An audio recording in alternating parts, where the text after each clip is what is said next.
Welcome again, स्वागत है आपका एक धमाकेदार वीडियो में। मैं आज आपको बताने वाला हूं सेट डी। जी हां, कक्षा 10वीं विज्ञान का पेपर जो है एमपी बोर्ड विद्यार्थियों के लिए सेट डी को हम सोल्व करने वाले हैं। इससे पहले मैंने आपको सेट ए सोल्व करवाया था, जिससे कि आपको मैंने जो है उसमें बेहतरीन क्वेश्चन दिए थे और बहुत इंपॉर्टेंट क्वेश्चन दिए थे। ठीक है, तो आपको जो है 4 सेट तैयार करने हैं, ए बी सी डी। जिसने भी सेट ए नहीं देखा तो सबसे पहले सेट ए को देख लीजिएगा। ठीक है, चारों सेटों में से इससे बाहर कोई भी प्रश्न नहीं जाने वाला है। ठीक है, सभी के प्रश्न आंसर मैंने आपको दिए हैं। तो इस जो एग्जाम जो पेपर है, जितने भी इनमें आंसर दूँ तो आप इसे एक नोटबुक में टाइप करते रहना है और साथ में स्क्रीनशॉट लेते रहना है। तो सबसे पहले देख लीजिएगा, जिसमें टोटल क्वेश्चन 23 होने वाले हैं, टोटल प्रिंटेड 10 होने वाले हैं और टाइम आपको 3 आवर मिलने वाला है और मैक्सिमम मार्क्स 75 का होने वाला है। सीरियल नंबर भी दे सकते हैं, कोड भी दे सकते हैं और रोल नंबर भी आपको यहाँ पर देख सकते हैं। तो गाइड, सबसे पहले प्रश्न देखने को मिलेंगे आपके, सही विकल्प चुनकर लिखिए। 6 नंबर का आएंगे। ठीक है, निर्देश आप पढ़ लीजिएगा, मैंने स्किप कर दिए हैं। तो सबसे अधिक अभिक्रियाशील धातु है NaAuAgCu। तो देखो भाई दोस्तों, इसका जो सबसे अधिक अभिक्रियाशील धातु होती है वो सोडियम होती है, तो इसलिए इसका आंसर क्या हो जाएगा? Na हो जाएगा। इसके बाद देख लेते हैं प्रश्न नंबर 2। खाना बनाते समय यदि बर्तन की तली बाहर से काली हो रही है तो इसका मतलब है कि भोजन पूरी तरह नहीं पका है, ईंधन पूरी तरह से जल नहीं रहा है, ईंधन आर्द्र है, ईंधन पूरी तरह से जल नहीं रहा है। देखो भाई, अगर बर्तन की तली जो है काली हो रही है तो इसका मतलब होता है ईंधन पूरी तरह से जल नहीं रहा है। ठीक है, क्योंकि इसमें धुआं अधिक आ रहा है, इसलिए काली हो जाती है। तो चलिए नेक्स्ट प्रश्न देख लेते हैं। तो अगला प्रश्न है प्रश्न नंबर 3। ग्राफ हो पर कीट में सप्सन होता है। तो भाई देखो, ये जो होता है सप्सन नाल द्वारा होता है, इसलिए इसका द ऑप्शन सही हो जाएगा। इसके बाद देखते हैं प्रश्न नंबर 4। निम्नलिखित में कौन सा पादप हार्मोन है? Insulin, thyroxine, oestrogen, cytokinin. तो इसका जो है द विकल्प जो है इसका सही आंसर हो जाएगा साइटोकाइनिन। और प्रश्न नंबर 5 देखेंगे, अलैंगिक जनन मुकुलन द्वारा होता है।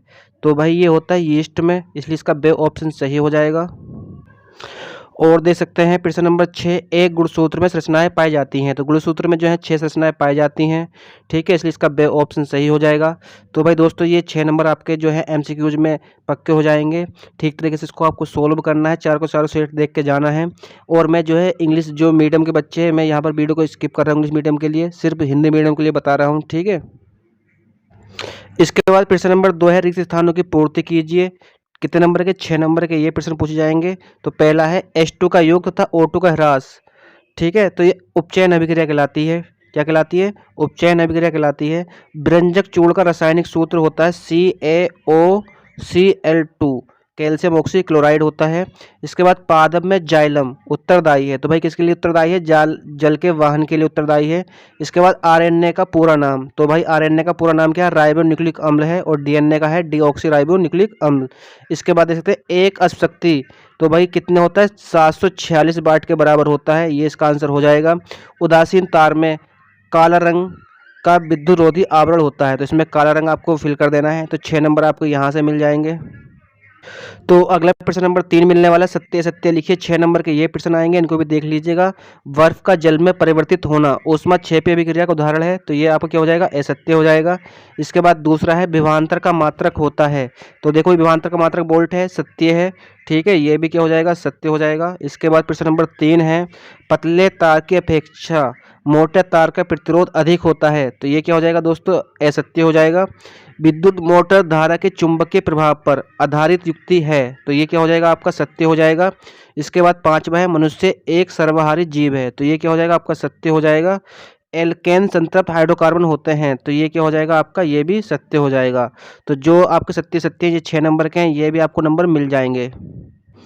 तो प्रश्न नंबर 4 जो है, सही जोड़ी लिखिए। ए और बे आपको देखने को मिलेंगे 6 नंबर में। तो पहला है द्रव अधातु। तो देखो भाई, द्रव अधातु जो होता है, ठीक है, ये पारा होता है, तो इसको मिला देना है Hg से। इसके बाद दूसरा है कीटों को आकर्षित करने वाला हार्मोन। तो ये जो है आपको जो है फेरोमोन से मिला देना है सामने से ही। ब्रेसर, तो ब्रेसर होता है टेस्टोस्टेरोन, तो आपको ये 3 से मिला देना है इस तरीके से। निकट दृष्टि दोष, तो भाई ये आपको मिला देना है अवतल लेंस के कारण होता है, तो सामने से मिला देना है। लिंग गुणसूत्र युग्म, तो ये किससे मिलाना है आपको? ये मिलाना है XX से। अवतल दर्पण, देखो अवतल दर्पण क्या होता है? ये दाढ़ी बनाने के लिए ठीक है। तो इस तरीके से जब दाढ़ी बनाते हैं तो आपको शीशा लगा होता है तो अवतल दर्पण होता है उसमें, ये जो हो जाएंगे 6 नंबर के प्रश्न आएंगे, तो 6 के 6 यहाँ से आपको नंबर मिल जाएंगे। तो दोस्तों अगले प्रश्न को सॉल्व करने से पहले मैं आपको बता दूं कि वीडियो बनाने में काफ़ी मेहनत लगती है। तो भाई देखो, वीडियो को आप जो सबसे पहले अपने दोस्तों में एक शेयर कर दीजिए, जिससे अपने दोस्तों की जो है हेल्प हो सकती है। और इस वीडियो पे एक लाइक कर दीजिएगा, चैनल को सब्सक्राइब कर दीजिए, इससे हमें मोटिवेशन मिलता है। तो प्रश्न नंबर 5 देखेंगे, एक वाक्य में उत्तर दीजिए। ये 6 नंबर के मिलेंगे, तो इनका भी आंसर देख लेते हैं। तो मनुष्य में निषेचन की क्रिया कहाँ होती है? तो भाई देख सकते हैं फैलोपियन ट्यूब में होती है। इसके बाद है रेगिस्तान की मरीचिका किस क्रिया का उदाहरण है? तो भाई पूर्व आंतरिक परिवर्तन का उदाहरण है।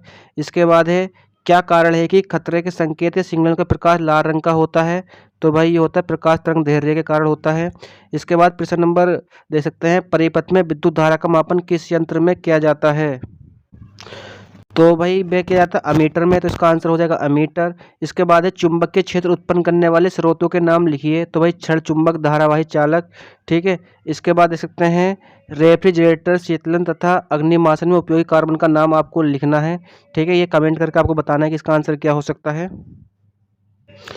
तो प्रश्न नंबर 6 है संतृप्त और असंतृप्त कार्बन यौगिक का एक एक उदाहरण दीजिए। ठीक है। तो भाई देखो, संतृप्त का जो हो जाएगा, क्या क्या उदाहरण हो जाएगा, एक का हो जाएगा एथेन। ठीक है। और दूसरे वाले का असंतृप्त का हो जाएगा आपका, ठीक है, एथीन या एथाइन या मैथीन या मैथाइन। तो जो आपको लिखना है इसमें इन या आयन लगा देना है। ठीक है। तो इस तरीके से उदाहरण बन जाएंगे। इसके बाद देख सकते हैं अथवा में है दहन अभिक्रिया का उदाहरण सहित समझानी है आपको। तो दहन अभिक्रिया को उदाहरण सहित बतानी है, बहुत सिंपल डेफिनेशन है। इसके बाद जय प्रक्रम किसे कहते हैं? और अथवा प्रश्न पूछा गया हमारे शरीर में हीमोग्लोबिन की कमी के क्या परिणाम हो सकते हैं? 2 नंबर का ये प्रश्न है। तो देखो प्रश्न नंबर 7 जो है देख सकते हैं, जो प्रश्न मैं आपको बता रहा हूँ, जय प्रक्रम किसे कहते हैं और हमारे शरीर में हीमोग्लोबिन की कमी के क्या परिणाम हो सकते हैं? प्रश्न नंबर 8 और 9 भी आप देख लीजिएगा। ठीक है। तो 9वां प्रश्न है ऋतुरोजाब या रेशधर्म किसे कहते हैं? प्रश्न नंबर 10 देखते हैं, मेंडल ने स्क्रीनशॉट लेते रहे इन सही प्रश्नों के। ठीक है, सही प्रश्नों को मैं दिखा दूंगा, इनके आपके जो PDF में अलग से प्रोवाइड कर दूंगा। प्रश्न नंबर 11 जो है गर्भ निरोधक युक्तियाँ अपनाने के क्या है? अपवर्तनांक, तारे क्या टिमटिमाते हैं? प्रश्न नंबर 14 देख सकते हैं, एक न्यूमेरिकल आएंगे इस तरीके से। और इसके बाद प्रश्न नंबर 15, पीतल एवं तांबे के बर्तनों को दही एवं खट्टे पदार्थ में क्यों रखना चाहिए? और अथवा जो प्रश्न पूछा गया इनको भी सोल्व कर लीजिएगा। ठीक है, 2-2 नंबर के प्रश्न है, तो आप इनका स्क्रीनशॉट ले लें। ठीक है, तो पूरा पेपर ही देख के जाएं। प्रश्न नंबर 16 है एक गिलास ताजे दूध में थोड़ा बेकिंग सोडा मिला तो क्या होगा? ठीक है। 17 है एल्किन एल्काइन उदाहरण सही समझाने हैं और साबुन सफाई प्रक्रिया को समझाना है। प्रश्न नंबर 18 भी देख सकते हैं। प्रश्न नंबर 29 देख सकते हैं तंत्रिका कोशिका नवा चित्र मस्तिष्क का मुख्य भाग का। प्रश्न नंबर 20 किसी विद्युत घटक में लघुपतन कब होता है? दिशधारा के 3 स्रोत आपको लिखने हैं। ठीक है, चुंबक के 2 गुण और दिसूचक के 2 उपयोग बताने हैं। प्रश्न नंबर 21 है देख सकते हैं। ठीक है, संतुलित करनी है समीकरण को, इनको भी याद तैयार कर लीजिएगा। 21 वाला प्रश्न एक नंबर का प्रश्न है। और 8वें प्रश्न पूछे गए हैं वियोजन अभिक्रिया, संयोजन अभिक्रिया, द्विस्थापन विस्थापन अभिक्रिया में क्या अंतर है? उदाहरण सहित आपको बताना है। प्रश्न नंबर 22 देख सकते हैं ग्लूकोज के ऑक्सीकरण से विभिन्न जीवों क्या होता है? तो ठीक तरीके से पूरा पेपर देख लीजिएगा आप। 23 के 23 प्रश्न मैंने आपको दिखा दिए हैं। मिलते हैं नेक्स्ट वीडियो में। जय हिंद, वंदे मातरम।